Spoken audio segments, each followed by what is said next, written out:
then it was bought by Bollywood megastar Shah Rukh Khan, and he didn't like the windows for the same reason Bruno didn't, because of the tours. So he gave it to his college-age son, and his son was going to USC at the time, and that was basically his dorm room.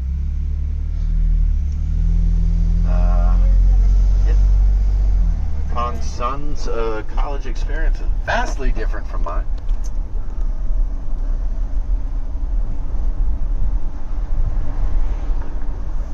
Here's a little place in the Hollywood Hills to have while you're in college.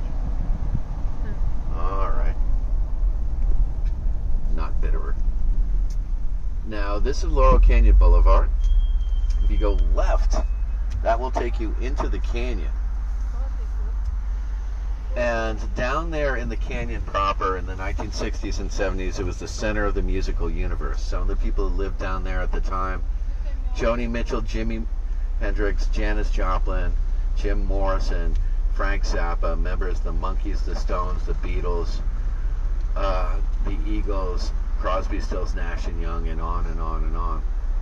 Peter Tork of the Monkees used to throw 3-day jam session parties. Photos are online of that. Jim Morrison and his girlfriend lived behind the Laurel Canyon Country Store, which is still down there. Mama Cass from the Mamas and the Papas lived right underneath it. And Jimi Hendrix used to put his Marshall amplifier on his back patio, and you could hear his guitar echo through the canyon at night. It's a wild time. Also down there is the old Harry Houdini estate, which you can rent out for for parties and seances. Laurel Canyon's a really cool area, although it's very expensive these days. Well, everything is.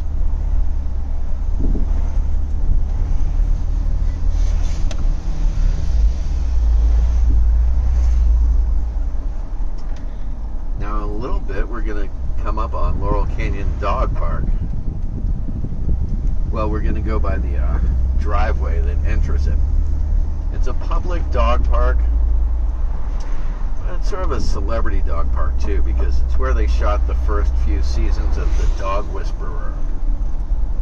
It's also where Lady Gaga's dogs got nabbed. She got them back, though. It's right there on the left. That's the entrance. It's also where Justin Timberlake and Jessica Biel take their dogs for walkies. But in all candor, it really is just a dirt parking lot with some shrubberies.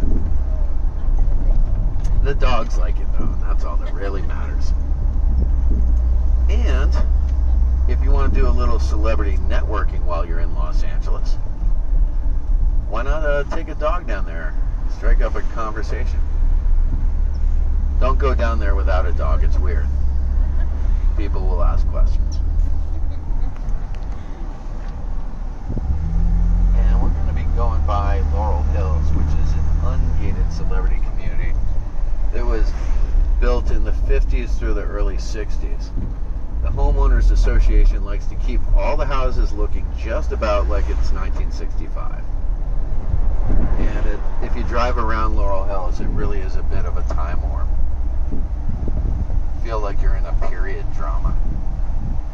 But some of the people who have lived here over the years, Jerry Lewis, Eddie Murphy, Arsenio Hall still has a place here. And if you look way up on top of the hill, those two green glass buildings up there, those are both owned by Pharrell Williams. One is a recording studio and the other is his house. He bought them from Tyler Perry about 16 years ago because Tyler wanted to move on to a gated community where he was going to build something a little more substantial. And if you look off to your right, that is where the San Gabriel Mountains meet the Santa Monicas. Pretty impressive. And if you look to your right again, that is where someone misjudged that turn recently. Yeah, I was waiting for the gasp. That's a fair reaction. That guy invented LA's first flying car. look off to your right, all those houses on top of that hillside, that is a gated community known as the Summit. Some of the people who've lived there over the years, Jackie Chan, Serena Williams, Manny Pacquiao, Jack Nicholson, Britney Spears, Adam Sandler, Robert Downey Jr., Charlie Sheen, Nicolas Cage, and on and on and on. But there's one house in particular I want to point out. It's the closest one to us, all the way at the end. That White House. Years and years ago, that house was bought and lived in by a young couple in love. Jennifer Lopez and Mark Anthony. That's where they had their wedding. Right by the swimming pool. Only thing was somebody tipped off the paparazzi and they came by in helicopters. And they got close enough to blow some of the wedding presents into the canyon. But it was okay because they were in love right up until they weren't, and they sold the house. And it was bought by another young couple in love. Gwen Stefani and Gavin Rossdale from the band Bush. And they're quite happy in that house to her right up until they weren't. And Gwen got rid of Gavin, but she held on to the house. He used to be able to see her and Blake Shelton and their respective children hanging out by the pool. Then in 2019, Gwen sold that house for $21.5 million, which was a steep discount because asking price was $35 million. But she only bought it for $11, so it worked out.